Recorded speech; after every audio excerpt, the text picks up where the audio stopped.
News and programming is sponsored by Desert View Hospital, providing emergency medical care around the clock at 360 South Lola Lane. Learn more at desertviewhospital.com. Physicians are not employees or agents of this hospital.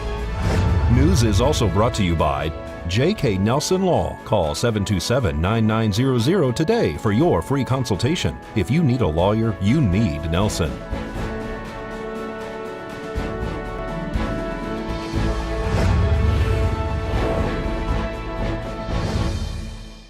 Tonight on News 46, a county commissioner vows to keep funds available to veterans. An explosive fire leaves fire crews hoping for the best. News 46 starts now. You're watching KPVM News 46 with Deanna O'Donnell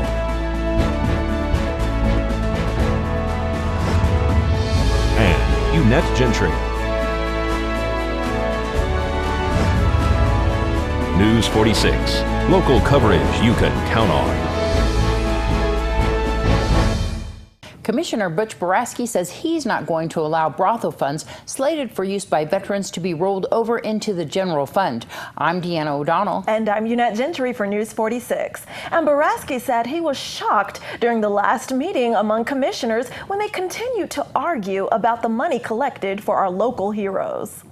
Yeah, so I had sponsored an agenda item on to come in and bring that to a head. I wanted that money to go into a fund that did not revert back into the general fund. It can be only used for the veterans to apply for as needed by the veterans organization.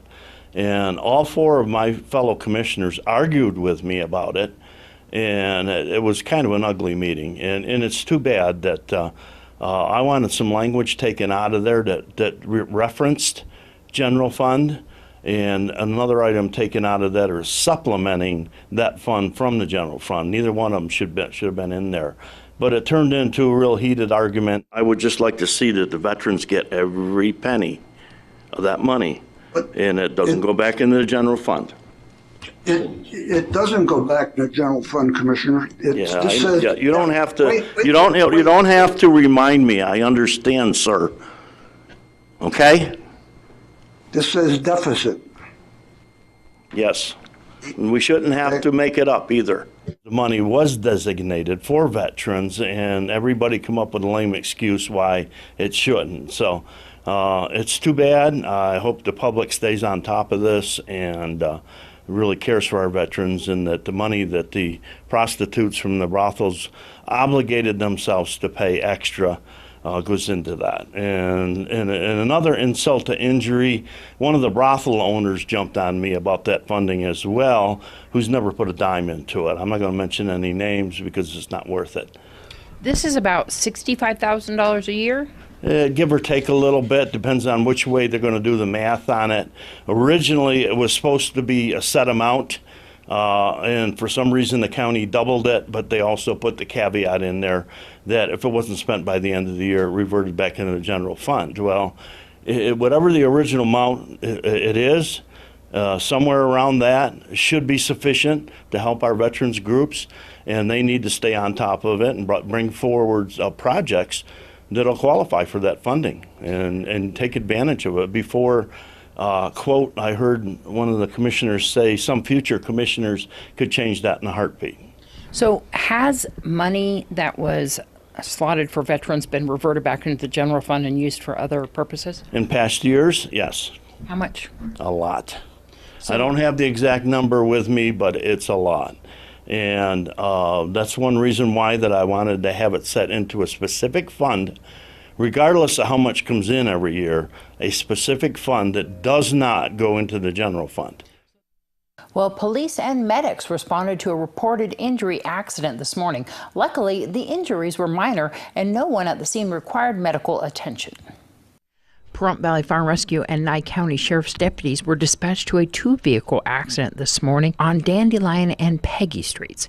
One person complained of injury to his arm resulting from the two-vehicle crash in the intersection. However, that person declined to be transported to local medical facilities. Nye County Sheriff's deputies are investigating the crash, which appears to be a T-bone type collision. This is Deanna O'Donnell for News 46. a career criminal that turned violent after escaping federal custody and fleeing to Nevada, has been brought back to justice. 64-year-old Robert Frederick Nelson of North Las Vegas committed a string of violent felonies in Nevada after escaping from a Minnesota federal prison back in 1992. He is now back in federal custody following his arrest by investigators from the Nevada Department of Motor Vehicles Compliance Enforcement Division. Nelson applied for a renewal of his Nevada identification card on June 5th, 2017. Investigators withheld the card after the DMV's facial recognition system showed the same person had previously held a Nevada driver's license in the name of Craig James Pautler. Investigators found Nelson had a string of felony convictions under both names. He was arrested June 20th at the Decatur DMV office in Las Vegas on charges of failing to register as a felon and an outstanding traffic warrant. Fraud charges relating to the false identity of Craig Pautler were added later. Nelson was booked into the Clark County Detention Center. He will serve his remaining sentence and additional time for his escape 25 years ago. Under the new identity Pautler had, he began as a violent criminal with history including multiple robberies with a deadly weapon, possession of stolen property, burglaries, and another escape from a Nevada holding facility with the use of a weapon. At some point during the mid-2000s, Nelson assumed his original identity. He obtained a Nevada ID card under his real name back in 2013. That's an interesting story. I didn't even know that they had that recognition That's software. very good. Technology. Beware. We'll be right back in just a moment.